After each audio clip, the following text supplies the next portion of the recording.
Well, hello, everybody, and welcome back to the channel. I don't know why I did that so aggressively. Oh, hello, everybody. But my friends, I'm excited because today we get to watch Star Trek, the original series. And not only do we get to watch Star Trek, the original series, season 1, episode 11, we get to watch the first of our first two-parter, at least my first two-parter, in the Menagerie Part 1. I can't wait to see this because not only is this my first two-parter, to my knowledge and my understanding, this is a callback to The Cage. At the time of the airing of the Menagerie, The Cage was unaired, but it refers back to the events that we've seen in The Cage. I can't wait. It's serialized. Let's see if it's something that they continue to do in the original series. I'm not sure, but I'm looking forward to seeing how they handle it, especially how they kind of loop in a lot of the canon that's kind of been built up since The Cage. Can't wait to see it, my friends. But before we do that, if you could do me a favor, hit that like button, smash the subscribe, and ring the bell for notifications. You'll be alerted when we go live with Star Trek or science fiction here on YouTube. And of course, if you'd like any of our adventures early, the link to the Patreon is in the description. There you will find them in their full-length format, and you'll get them a few days early. My friends, all that is then, this is now, and now it is time for Star Trek, the original series, Season 1, Episode 11, The Menagerie, Part 1. My friends, prepare to engage maximum warp reaction. And away we go.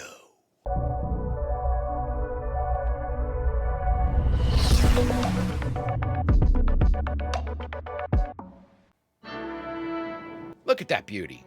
Look at that beauty. It's a purple planet, too. Interesting. Look at that sky. Oh, cool. We drilled down. I thought that was just going to be like an atmosphere shot. It's the big three. Welcome to Starbase 11, Captain. Ooh, Starbase 11. Waiting to... We received a subspace message asking us to divert here immediately. The space sent no message, Captain. She seems very sure of that. I mean... Oh, Jim, I just can't understand this. Mr. Spock received a transmission from the Starbase. A message from the former commander of the Enterprise fleet, Captain Pike. Oh, my gosh. You don't know. You actually don't know what's happened to Captain Pike? There's been subspace chatter about it for months. I'm sorry to have to be the one to show you.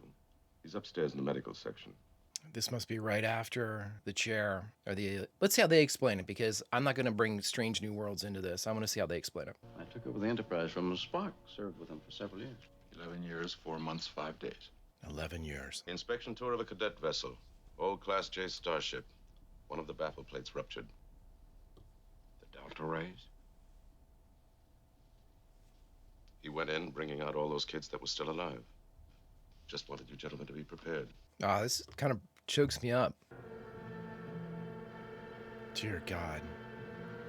How's this going to affect Spock? Dear God. You'll remember these gentlemen. They wanted to visit you. 2 flashes mean no. He didn't want to visit him, or he doesn't remember them? I'm sorry, gentlemen. Chris, if there's anything I can do for you. Captain Pike, Oh. may I remain for a moment? Oh my gosh, this is emotional, man. Because if you know at the time, I'm not sure how invested people would be for a figure they've never seen before, but... You know why I've come, Captain. It's only 6 days away at maximum warp, and I have it well planned. Saying no. I have no choice. Oh, I'm sorry I'm quiet there. I'm trying to hold back the tears now that we've got... Jim's going to tell us about the space, the final frontier. So I'm going to be, obviously, I can't help but draw in a lot of the things that I have heard and seen in Strange New Worlds into this episode, because this is, this is Captain Pike. And, I've heard people have told me before that, Pike is even before Strange New Worlds, Pike was this kind of, mythical figure. No one had ever seen him until the Gene Roddenberry, I believe, in like the 80s, during a writer's strike for the Next Generation, or a writer's strike that included like the writers of the Next Generation, allowed it to be aired to kind of as a filler spot, The Cage. And people then were able to see, Christopher Pike. But I mean, this is Spock's loyalty, I guess we get to see. Can't wait. Spock stated he received a message for us to come here. He entered same in his log. That's all the proof I require. And what do those record tapes show? No message. No message received by your vessel. Then I suggest the record tapes have been deliberately changed. The fact remains that your first officer's former captain is hospitalized, horribly injured at this base. And that same first officer seems to be the only one who heard that message order. If he in had your ear. wanted to see Captain Pike, he could have requested a leave. I would have granted it. Well, that's true, of course. Why are we yelling at each other? We both agree. Have you rechecked all the record tapes on the date in question? Yes, sir. Is there any way at all a message could have been sent from here without us knowing it? Negative, Commodore. We've checked and double-checked everything possible. All right. Start checking the impossible. And us out. Oh, I love it. That's a great line. Start checking the impossible. That's cool. Jose not just taking the word for it, he actually going the extra. Ooh. I was wondering why we were hanging on that shot. Spock. It's an impressive little computer prop. A mutual friend described you, sir. Lieutenant Helen Johansson. Helen, describe. She merely mentioned she knew you, sir. Jim, terribly concerned. We can be certain Captain Pike could not have sent a message. In his condition, he's under observation every minute of every day. And totally unable to move, Jim. Oh, my God. With the flashing light, he can say yes or no. Jesus, that's terrible. That's as much as that poor devil can do. His mind is as active as yours and mine. But it's trapped inside a useless vegetating body. That's awful. It's kept alive mechanically. A battery-driven heart. It's good acting by Jose. Starbase operations Enterprise. Stand by to receive new orders, Enterprise. Who's on the chair? Starbase operation, Mr. Hansen. Starbase operations to Enterprise. Stand by to receive new orders. This is top secret and scrambled. Is this Hansen? Is our helmsman? Enterprise to Starbase. Request confirmation. Sir, this is a security area. What are you doing here? I have security clearance, Chief. Who gave you clearance? I haven't been notified. You're cross-circuiting it. Come on, Spock. This is sloppy. Enterprise to Starbase. Orders received. We need operating confirmation from the ship's captain. Man, Spock just housed those two punches. Come in, Captain Kirk. This is Captain Kirk. You have confirmation, Miss Uhura. Hansen here, Captain. Our destination has been scramble-fed into ship's computers. How can I handle the helm if I don't know where we're going? Mr. Spock is with me here. He'll answer all questions. Kirk out. This is Mr. Spock. Ship's computers will handle the helm on this voyage, Mr. Hansen. You will not discuss this with ship's crew or Starbase personnel. We'll warp out of orbit in 1 hour. You're stealing the Enterprise, Spock. This is some major league shit here. Keep saying no over and over. Now, that man can think any thought that we can. Love, hope, dream as much as we can. My You God. can't reach out, and no one can reach in. Keeps blinking. No. It's awful. Could this have anything to do with Spock? I don't read you at all, Jim. I mean, This is important right here.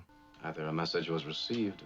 Does Bones support Spock? This is very important right here. Either someone sent a message diverting us here, or someone on board the ship lied about receiving it. Could that someone be Mr. Spock? Jim, forgetting how well we both know Spock, the simple fact that he's a Vulcan means he's incapable of telling a lie. He's also half human.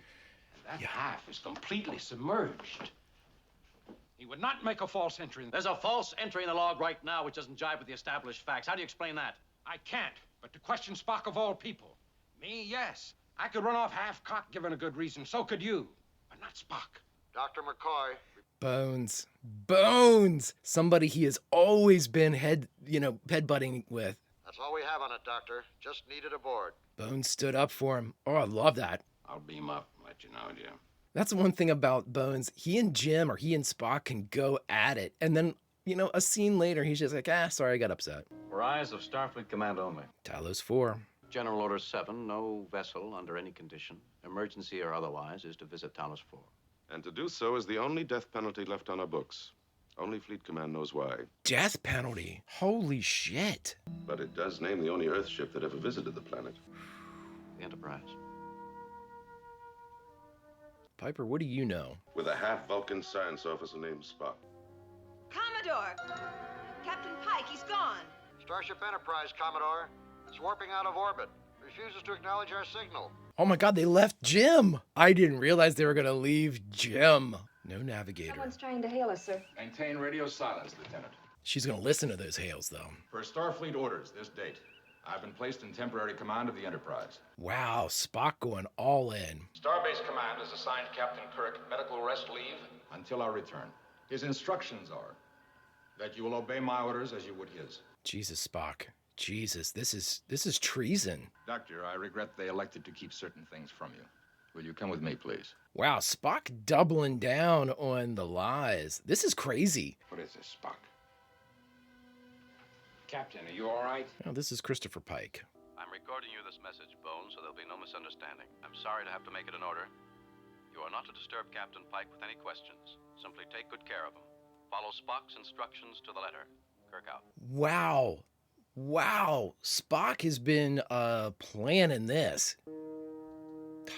The loyalty. Spock literally risking it all for his friend. Object following us, about the size of a starbase shuttlecraft. It's Jim. It's Jim, and he is pissed. You have your orders, Mr. Hansen. We'll make no contact. Do we get to see our first shuttlecraft? Hell yeah. First shuttlecraft, at least the first one I've seen. Starbase Shuttlecraft 1 to Enterprise. Come in, please. Enterprise? What rank? Commodore. Commodore Jose Mendez. Repeating it on all emergency frequencies, Jim. Spock is headed for Talos 4, all right. Hell yeah, he is. If we turn back now, we've just got barely enough to get us back to the base. They know that. Shuttlecraft to Enterprise, come in. If you don't let us on board, we're going to drift. Wow, Spock. This is crazy. How long before shuttlecraft's fuel supply forces return to Starbase? Past point of no return. Shuttlecraft is already past point of safe return. That's Kirk's play. If you don't recognize us, you'll be responsible for us being adrift. That's some ballsy James T action right there. I would expect nothing less. You had no right to come along. RHIP, Captain. Rank hath its privileges. RHIP, rank has its privileges. I love it. Part of me is hoping that the Enterprise won't come back for us. We step on that deck, Spock is finished. Court-martial, disgraced. He's dead. If he makes it to Talos 4. Death penalty. Unreal. Spock would have some logical reason for going there. Maybe. Maybe he's just gone mad. What was her name? Vina? He saw what he did for Vina. At least made her look okay. Wondering who might be after us in a shuttlecraft. And I keep coming up with the same answer. Bones, you can assume control here. Computer control. Lock on to shuttlecraft following us. Locked on. Tractor beam ready. Go to tape Able 7 Baker. Execute instructions. Is it the captain, Mr. Spock? You're risking one captain for the other here, Spock. This is the first officer speaking. Security, send an armed team to the bridge. What? Beam Captain Kirk aboard. Effective until then, Lieutenant Hansen is in operational command. He's surrendering. As senior officer present, I present myself to you for arrest. What? The charge is mutiny, Doctor. Dear God. Security reporting, Mr. Spock. What are you going to do, Leonard? Well, confining. Yes, sir. Bones in command. Store our shuttlecraft on the hangar deck, Mr. Scott. Michelle Nichols with some really good reaction shots there. Down to you. Hey, Scotty. Reverse power. Hold this position. Tell whoever gave those orders to Sir, report. there's nobody up there giving orders. Mr. Spock has the computers running the ship. Disengage computer control over her. We can't disengage, Captain. The helm does not respond. Scotty's like, what has he done? He's figured this all out. Spock, if he was going to risk it, he's going to make sure it worked. Computer control cannot be disengaged until vessel reaches planet Talos 4. Friends, this is bad news for Spock. Woo! Stakes are high in this one. How many days? They said 7 total, right? The Enterprise is still locked on a heading for the mysterious planet Talos 4. A preliminary hearing on Lieutenant Commander Spock is being convened. And in all the years of my service, this is the most painful moment I've ever faced. A trial episode 2, right? Sort of, I guess. Sir, I waive counsel. Further, I waive rights to this hearing and request immediate court-martial. Request denied. May I inquire on what grounds, Captain? A mutiny requires a trial board of no less than 3 command officers. since there are only 2 of that rank available. Sir, I must point out that there are 3 officers of command rank available. Yourself, Commodore Mendez, and Captain Christopher Pike. Denied. Captain Pike is a complete invalid. He can understand. I believe you'll find he's still on the active duty list. This is part of Spock's plan. Whatever he's up to, he's planned it well. I like Commodore Mendez. What a cool character. Man, those are sharp. Oh, I love those dresses. Those dress uniforms. Sharp as shit. What does it accomplish to go there? Or to take Captain Pike there? I want to know why. Are your comments a part of the record, sir? Yes, it's on the record. Thank you. Request monitor screen be engaged. For what purpose? To comply with the request you just made, sir. Classified info. Present your evidence. Screen on. Oh, this is our flashback. God, that must be tough for him to see that. Was that really you on the screen? That's impossible. It's Spock. No vessel makes record tapes in that detail, that perfect. What were we watching? I cannot tell you at this time, sir. Your evidence is out of order. I am forced to contest that, Commodore. I want to see more. You have that right, Captain. But just because the prisoner is your first officer and your personal friend... That has nothing to do with it. Wow. Continue. I'm being very quiet because I'm incredibly into this. Oh, now we're actually in there. We're not looking through the viewer anymore. The meteorite beam is not deflected, Captain. Evasive maneuver, sir. Steady as we go. Should tell him what to expect as soon as he hits the system. That kind of like false attack. Records show the tallest group has never been explored. Solar system similar to Earth, 11 planets.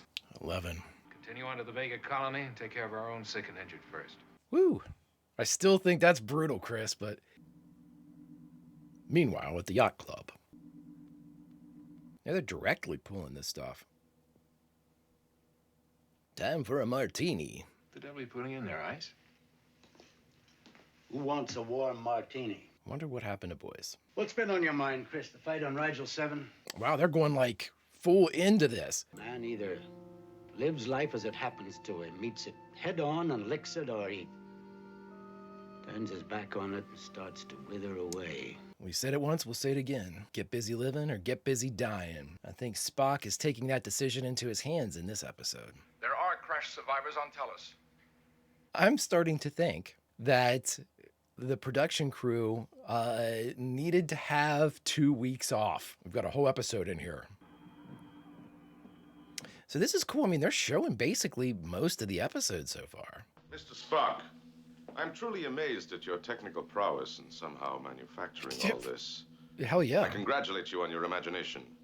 But this is a court of space law, not a theater. Oh, he thinks these tapes are false. Okay. Please tell the court this is not imagination, nor some clever photographic record. Are we seeing the actual events of 13 years ago? If after witnessing this, the court wishes to turn this vessel back, I will release this ship to manual control. You're in no position to bargain. Well, technically he is, Jose. Well, for me, this has gone far enough. We still haven't heard the full story. I vote to continue. Then I vote we do not. Deadlock. And Not since a I'm... deadlock. There's still one member of the trial board to be heard from. Very well. Captain Pike, it's up to you. Do we continue under these conditions? Hell yeah. Jose, I don't blame him at all. I mean, he's looking at the facts and how everything is like kind of played out right now. He just doesn't know Spock.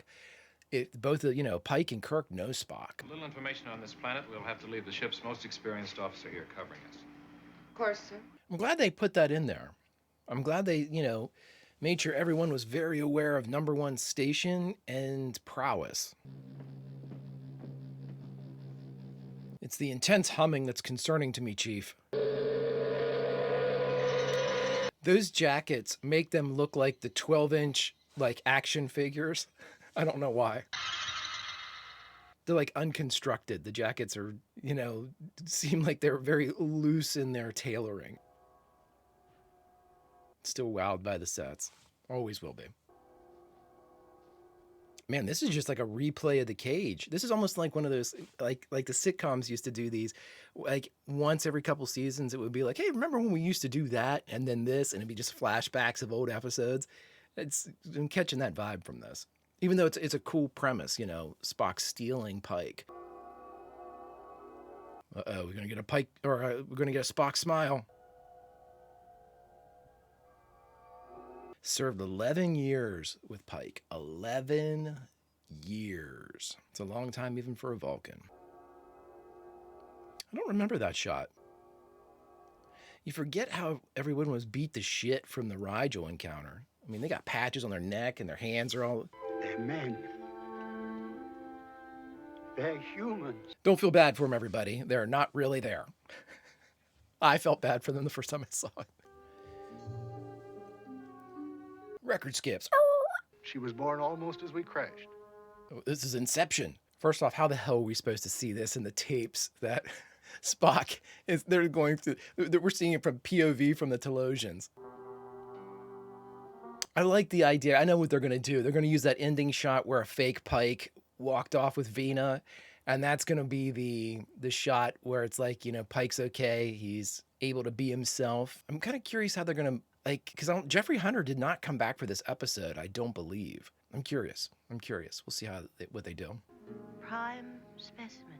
For our menagerie. Affirmative on request. Again, I will say this. Back in the early days of color television, if you didn't have blue eyes, you were not going to be on TV. Now, I wonder if they got Vina's actress back. I'm very curious. I'd love... tying it together with Vina's actress would be really cool. Still amazed by the set. Still amazed they blew the top off that one set. Sweet sassafras! I said dart gun. Dart gun. Everybody taking unnecessary jumps. I love it.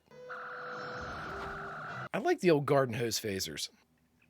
Spock here. The lady in red looks like she's falling asleep. And the images we've been seeing are coming from Talos 4, sir. Captain Kirk is hereby relieved. You are ordered to assume command of the Enterprise. Disable vessel if necessary to prevent further contact. Message signed, Comsol Starfleet Command. Oh, shit. Captain Kirk knew nothing of this. And you're aware that a captain is responsible for everything that occurs on his ship. I order you to return this vessel back to manual control. Get fucked, Commodore. Sorry, Jim. Sir, I respectfully decline. In for a penny, in for a pound. All this for Chris. One thing that you can never question is Spock's loyalty. Man, that outfit is sharp. You must see the rest of the transmission. This is good, and I even know what's gonna happen. Lock him up. Shit. That blonde-haired red shirt is intimidating as hell, man. He's a big guy. To be concluded next week. Mark Daniels. Mark Daniels was from The Man Trap, I think. I think Mark Daniels did The Man Trap. All right, my friends, we just watched Star Trek, the original series, Season 1, Episode 11, The Menagerie, Part 1. And the only thing that we have left to do is to talk about it. All right, friends, we just got done watching Star Trek, the original series, Season 1, Episode 11, The Menagerie, Part 1. I'm not going to talk too much about this because I want to be able to go in and watch The Menagerie Part 2 and have a kind of a I'll have a full Q&A at the end of The Menagerie Part 2. I don't want to kind of split it up between the two. I don't think I really can. A couple things I wanted to talk about, though. What did we learn? You know, having watched the Cage and reacted to it, this is a lot of the same information. We're reliving the Cage. Now, of course, when people watched this for the first time and it was airing, hadn't seen any of this. It must have been fascinating to see this and be like, the uniforms are different, the captain's different, the Enterprise looks different, you know, everything. It almost spoke of like a story that no one had ever seen before, you know, because very rarely do you see a pilot kind of emerge, you know, afterwards or after it's been rejected. You know, you don't see any of that footage unless it's in some type of like director's cut somewhere or some, you know, seasonal DVD set or something. Crazy stuff. And I really enjoyed that. But a couple of things that we learned. One, we got a really cool character in Commodore Jose Mendez. I think he is a really solid character. I like the idea of having somebody on ship and in episode of a higher rank than Kirk, because not that I don't want to see Kirk superseded on anything, but I want to see him how Kirk's always seat of his pants. So, not always, but, you know, Kirk tends in that direction to be a little bit more, you know, gut driven. Now he's faced with having to follow the regulations of a senior officer in his presence, which can easily override anything he would do on his ship.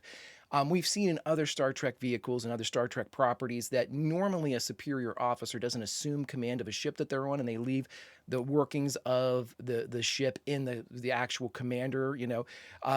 She or he's concern. She or he's purview kind of maintains everything. With the superior or the senior officer just acting as an advisory capacity, or mission specific capacity might be the better way to say that. But a couple other things that we noticed, or I noticed, we have, in addition to Jose Mendez, we have the introduction of what actually happens to Pike. The Delta Rays, the saving of the cadets, definitely setting up this heroic kind of, and it's not an ending, but this heroic sacrifice of Pike that becomes such a major part of Strange New Worlds, the new series. But again, having watched Strange New Worlds in every episode of it, I am bringing nothing from that other than my feelings that I like Pike. I'm not going to bring any of that and imply or superimpose any of that to the Menagerie, because I want, what did they originally develop for this? I don't care about Strange New Worlds when it comes up. That's separate to me for right now. This is original construction of the Star Trek lore. This supersedes everything else in my mind. It's up to the Strange New Worlds and Discovery and everybody else that kind of revisits this to make sure they get it right. My job is to learn it right from the beginning. And that's what I'm doing here. So I'm not taking anything from future seasons and trying to place it here in, decades removed or decades prior. The thing that surprised me the most was I knew that Talos, because of my Q&A for the Cage, I knew that Talos and the Talos star system, and especially Talos 4, were labeled off limits to Starfleet, a system that you do not enter.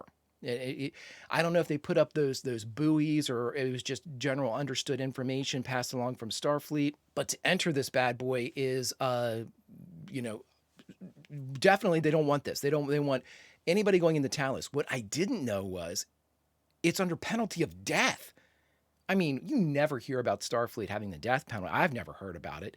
The idea that they would go so far as to say entrance into the Talos 4 star group is deserving of death blows my mind. And again, so much of this was not repetitive, but so much of this was a revisiting of the Cage. There's not much to talk about as far, we already talked about the Cage. We know what's going on down there. We've understood that mission, but now it's our job my job is to look at it and say, okay, well, how does the future, 13 years removed now, how does the future view these past events that led to this kind of mythic, almost, notorious designation of a death penalty system? How can that be sifted through? Kirk wasn't there. Kirk doesn't know. Commodore Mendez does not know, presumably. They don't know the full breakdown and the full classified stylings of this whole thing. So it's up to them to learn via this kind of tribunal that's been brought up. I love the idea that Pike is present and has a position of power among this tribunal too, because he's going to be the swing vote, because you can almost assume that Kirk's going to side with Spock just because of their friendship and their being serving together for so long.